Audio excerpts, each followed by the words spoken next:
Enquanto os olhos do povo brasileiro estavam voltados ao escândalo criado pela grande mídia em cima das operações da PF contra Bolsonaro e aliados e também em cima daquela polêmica reunião onde supostamente um golpe de Estado estava sendo planejado e que eu já mostrei no vídeo de sábado aqui do canal que não era disso que se tratava, um discursinho sem vergonha de Flávio Dino no Senado passou despercebido, sem grandes repercussões, em meio a essa cortina de fumaça. Mas eu não poderia deixar de falar sobre isso, pois antes mesmo de assumir o cargo de ministro do Supremo Tribunal Federal, Flávio Dino já mostrou o caráter autoritário que ele pretende adotar ao assumir o seu novo posto. E pior, apesar disso não ser, na verdade, uma surpresa, esse discurso que eu vou mostrar para você de Flávio Dino no Senado evidencia que o Flávio Dino que estava na sabatina em dezembro do ano passado, que buscava a aprovação daqueles que agora são seus colegas temporariamente, não passava de um mero personagem angelical que escondia suas reais intenções. É isso que eu vou mostrar para você no vídeo de hoje. Vem comigo. Eu não sei se você está lembrado, mas na ocasião da sabatina de Flávio Dino no Senado, ainda em dezembro de 2023, ao fazer um vídeo para falar sobre ela, eu falei sobre a curiosa mudança de postura do então candidato ao Supremo. Misteriosamente, aquele Flávio Dino arrogante e debochado. Porque se o senhor é da SWAT, eu sou dos Vingadores. O senhor conhece Capitão América, Homem-Aranha? Agora eu não tenho medo. Minha perna não treme, minha voz não treme, minha mão não treme. Quando eu estou enfrentando fascista.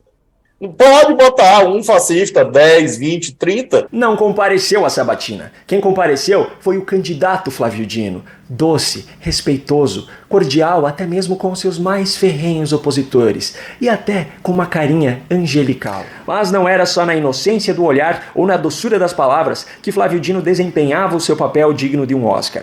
O desejo de ter aprovação dos senadores para o seu novo cargo era tão grande que naquele momento até os seus posicionamentos eram muito diferentes daqueles que, como político de esquerda, ele havia mostrado ao longo de toda a sua carreira. Um dos destaques foi a clareza da sua fala opondo-se às decisões monocráticas dos ministros. Então nós precisamos de uma certeza. E nas zonas de penumbra, como eu fiz a vida toda, há que se prestigiar a atividade legislativa. E jamais esquecer do princípio do paralelismo das formas. Se uma lei é aprovada neste parlamento, como eu tive a honra de ser deputado federal e tenho a honra de hoje ser senador, é aprovada de forma colegiada, o desfazimento, salvo situações excepcionalíssimas, não pode se dar por decisões monocráticas. Ou seja, para fazer colegiados, para desfazer colegiados. E esse, segundo ele, era um compromisso que independia das normas de uma ou outra casa. Era um compromisso ético. Esse é um compromisso ético. Independentemente de normas existentes de um lado e de outro, assim me conduzirei. Outro posicionamento que, naquele momento, se opunha aos seus futuros colegas da Suprema Corte, mas que agradava aos membros do Senado, eram fortes críticas às invasões de competência por parte dos ministros do Supremo Tribunal Federal na tentativa de alterar ou criar leis, aquilo que compete, na verdade, ao Poder Legislativo. Derivado desse respeito à política, afirmo a vocês, tenho a exata dimensão que o Poder Judiciário não deve criar leis. Claro que o Poder Judiciário cria direito ao caso concreto, mas interpretando leis, as pautas axiológicas gerais que vinculam a função judicante são definidos pelo Parlamento. E o nosso sistema não é tricameral. O nosso sistema é bicameral. Câmara e Senado.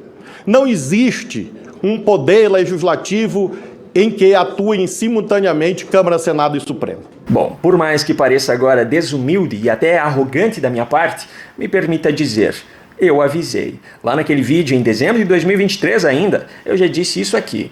Na teoria, no discurso, na hora de fazer promessas, tudo é muito bonito. Aliás, esses trechos são o tipo de vídeo que você deveria manter guardadinho aí no seu computador ou no seu celular, para que quando Dino, e reforço, não é se, é quando Flávio Dino fizer exatamente o contrário disso na prática, você tenha aí em mãos a prova das mentiras dele. Mas não fui só eu não. Um dos raros senadores que se manteve firme na defesa dos seus princípios lá naquela sabatina, Jorge Seif, falou na frente de Dino sobre a ridícula ilusão ou dissimulação daqueles que acreditam que um político, a partir do momento em que assume o cargo de ministro do STF, como se tomasse uma pílula da imparcialidade, passaria a ignorar completamente as ideologias defendidas por ele até aquele momento e começaria a agir então dentro da mais perfeita isonomia. O problema é que os posicionamentos que ele fez ao longo de sua trajetória de ministro da Justiça e as falas dele contra que bolsonarista é pior do que não sei o quê, que é bandido, que é não sei o quê,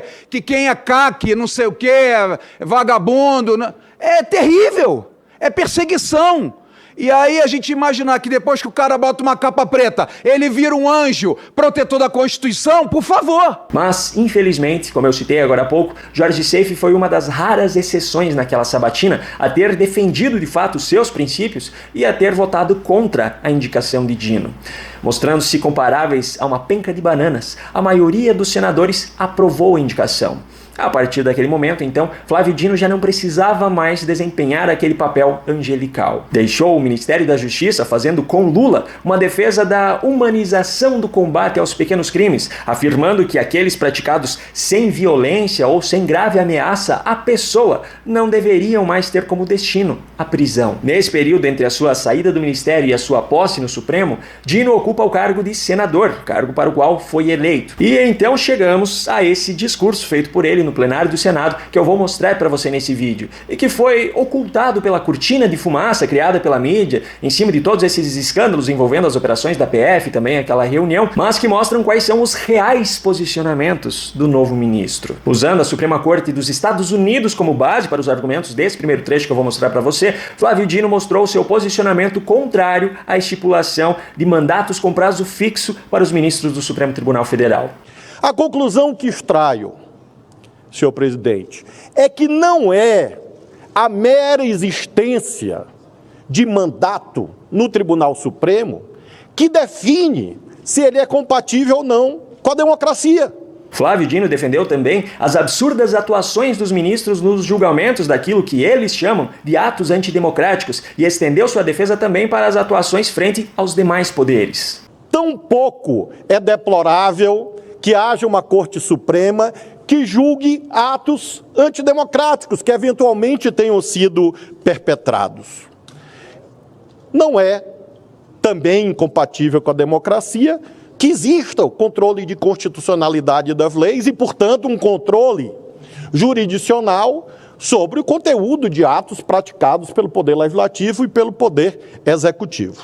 Indo adiante, ele concluiu essa linha de raciocínio indo para o lado completamente contrário daqueles compromissos éticos acima das normas que foram assumidos por ele lá na sabatina e usou o cumprimento, na visão dele, das normas para basicamente dizer que não se pode criticar ou culpar o Supremo pelos atos de seus ministros. A conclusão, senhoras e senhores, é que é falsa a perspectiva de querer imputar vícios e defeitos ao Supremo Tribunal Federal Brasileiro, que está conformado e em funcionamento de acordo com as normas votadas pelos deputados e pelos senadores.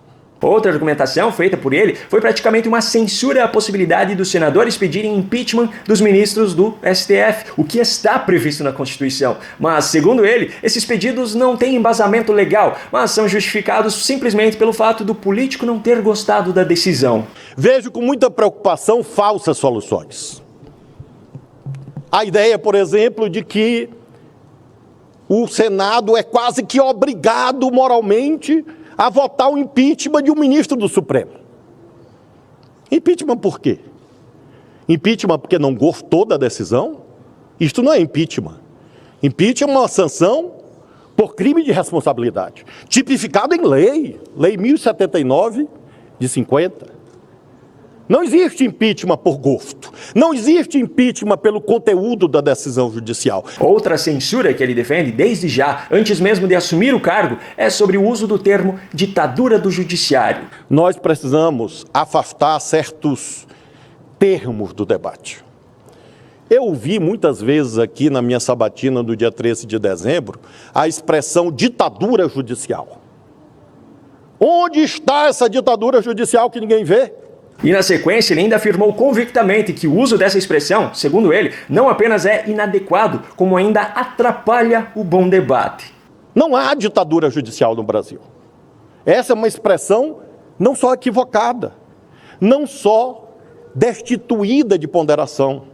Ela é uma expressão que atrapalha o bom debate acerca desse inevitável acerto ou dessa inevitável concertação entre os poderes do Estado.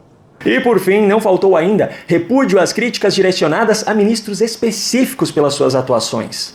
Do mesmo modo, é injusto e perigoso ataques de natureza pessoal. E isto está se vulgarizando no Brasil. Eu vejo, por exemplo, ataques pessoais a vários ministros, mas com mais frequência ultimamente ao ministro Alexandre de Moraes. Bom, poderia até inflar o meu ego dizer aqui mais uma vez, eu avisei. Mas, sinceramente, não há prazer nenhum em declarar essa frase, pois, assim como todos os outros cidadãos brasileiros, a partir do dia 22 de fevereiro, que é quando Flávio Dino toma posse, eu estarei também à mercê das decisões de mais um militante político que agora terá em mãos a poderosíssima caneta de ministro do Supremo Tribunal Federal. Aliás, antes fosse apenas eu, mas infelizmente estão inclusos também meu filho, minha esposa e toda a minha família. Se ainda no plenário do Senado, Flávio Dino já mostrou seus posicionamentos autoritários, imagine então quando ele sentir sobre os seus ombros a toga de ministro do Supremo, uma toga que, pelos exemplos anteriores que já vimos, eleva à infinita potência o ego e o autoritarismo daqueles a quem ela é concedida. No canto da sua tela aparecerão agora recomendações de outros vídeos aqui do canal para que você os assista caso ainda não tenha feito. Se você gostou desse conteúdo e quer receber novos vídeos aqui do canal, se inscreva e ative o sininho de notificações. Essa é a única forma de garantir que o YouTube entregará a você esses novos conteúdos. Um grande abraço e até o próximo vídeo.